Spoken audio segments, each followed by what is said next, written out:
Very good morning students. நான் இந்த வீடியோவில் நம்ம பார்க்க போகிறது காம்பினேஷன். ஸோ தேர்ட் யூனிட்டில் நம்ம பார்க்குறோம். So combination means the combination may B formed by a written or oral agreement among the firms. So combination அப்படின்னா தமிழில் என்ன அப்படின்னு பார்த்தோம்னா இணைதல் அப்படின்னு அர்த்தம். ஓகே, ஏதோ ஒரு ரெண்டு விஷயத்த ஒன்றா சேர்க்குறோம் பார்த்தீங்களா, அதுக்கு பேர் தான் நம்ம காம்பினேஷன் அப்படின்னு நம்ம சொல்கிறோம். So combination may be formed by a written or oral agreement among the firms. இந்த காம்பினேஷன் எப்படி ஸ்டார்ட் ஆகும் அப்படின்னு பார்த்தோன்னா, இது ஒரு அக்ரிமெண்ட் என்ன செய்கிறாங்க, க்ரியேட் பண்ணுறாங்க between the two parties or two firms, two organisation, whatever it may be. அந்த அவங்களுக்கு இடையில் என்ன பண்ணுறாங்கன்னா ஒரு அக்ரிமெண்ட் என்ன செய்கிறாங்க, ஃபார்ம் பண்ணுறாங்க, க்ரியேட் பண்ணுறாங்க. அந்த அக்ரிமெண்ட் ரிட்டனாகவும் இருக்கலாம், இல்லை அப்படின்னா ஓரலாகவும் இருக்கலாம்.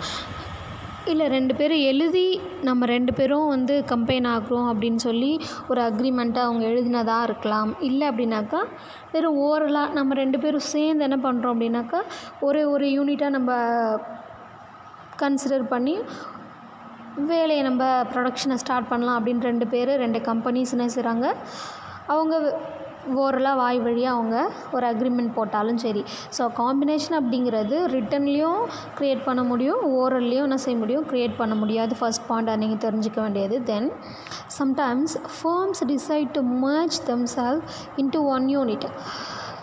சில நேரம் என்ன பண்ணுறாங்கன்னா ஃபர்ம்ஸ் என்ன பண்ணுறாங்க, ஒரு டிசிஷன் எடுக்கிறாங்க. என்ன டிசிஷன் எடுக்கிறாங்க, ரெண்டு கம்பெனியையும் ரெண்டு ஆர்கனைசேஷனும் மெர்ஜ் பண்ணுறாங்க, இணைக்கிறாங்க. ஓகே, ரெண்டையும் ஒன்றா சேர்க்குறாங்க, சேர்த்து ஒரு யூனிட்டாக என்ன செய்கிறாங்க, மாற்றுறாங்க. ஓகே, அந்த ப்ராசஸ்க்கு பேர் தான் காம்பினேஷன்.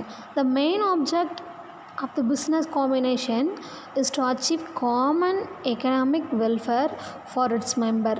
இந்த காம்பினேஷனோட main purpose or concept or objective என்ன அப்படின்னு சொன்னாக்கா,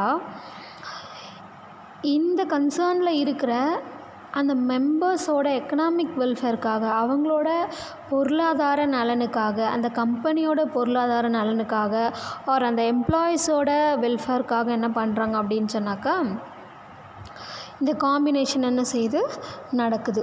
சரியா? ஃபஸ்ட்டு காம்பினேஷன் அப்படின்னாக்கா it's maybe oral or written agreement. இந்த அக்ரிமெண்ட் ஓரலாகவும் இருக்கலாம், இல்லை அப்படின்னா ரிட்டனில் கூட என்ன செய்யலாம், இருக்கலாம். அதுக்கப்புறம் பார்த்தீங்கன்னா செகண்ட் பாயிண்ட் பார்த்தோம் அப்படின்னாக்கா, ஒரு ரெண்டு கன்சர்ன் என்ன பண்ணுறாங்க, ஒரு ஆர்கனைசேஷனாக ஒரு பிஸ்னஸ் என்ன செய்கிறாங்க, மெர்ஜ் ஆகுறாங்க. எப்படி மெர்ஜ் ஆகுறாங்கன்னா, அந்த ரெண்டு யூனிட்டும் ஒன்றா சேர்ந்து ஒரு யூனிட்டாக என்ன செய்யுது, கணக்கிடப்படுது. Okay, second point. Third point என்ன அப்படின்னு நம்ம பார்த்தோன்னா, எதுக்காக இந்த காம்பினேஷனை அவங்க க்ரியேட் பண்ணுறாங்க அப்படின்னு பார்த்தோன்னா, ஒன்று அந்த கம்பெனியோட வெல்ஃபேருக்காக, அதாவது கம்பெனி அப்படின்னு நம்ம மீன் பண்ணும்போது ஓனர்ஸை நம்ம மீன் பண்ணுறோம். தென் அந்த கம்பெனி ஆர் கன்சர்னோட எம்ப்ளாயீஸோட வெல்ஃபேருக்காக என்ன பண்ணப்படுது அப்படின்னு சொன்னாக்கா இந்த காம்பினேஷன் நடக்குது. சரிங்களா? But it is considered to be unlawful. Sometimes இது என்ன ஆகிடும் அப்படின்னாக்கா அன்லாஃபுல்லாக கூட என்ன செஞ்சிடும், ஆகிடும். எப்போ அப்படின்னாக்கா if any of its objective is against the public interest. இந்த கம்பெனியோட இந்த காம்பினேஷனோட ரீசன், அப்ஜெக்டிவ் அப்படிங்கிறது பப்ளிக் இன்ட்ரெஸ்ட்டுக்கு ஆப்போசிட்டாக அகெயின்ஸ்டாக இருக்குது, பப்ளிக் இன்ட்ரெஸ்ட்டை வயலேட் பண்ணுறதா இருக்குது, அவங்களுக்கு விரோதமாக இருக்குது. அப்படின்ற சூழ்நிலையில் இந்த காம்பினேஷனை கவர்மெண்ட் என்ன பண்ண மாட்டாங்கன்னா அக்செப்ட் பண்ணிக்க மாட்டாங்க. அப்போ இது அன்லாஃபுல்லாக ஆகிடும். அன்லாஃபுல் மீன்ஸ் சட்டத்துக்கு விரோதமாக என்ன செஞ்சிடும், ஆகிடும் அப்படின்னு சொல்கிறாங்க. Then business combination may be permanent or temporary. இந்த காம்பினேஷன் அப்படிங்கிறது கடைசி வரைக்கும் அவங்களுக்குள்ளே இருக்கணுமா அப்படின்னாக்கா கிடையாது.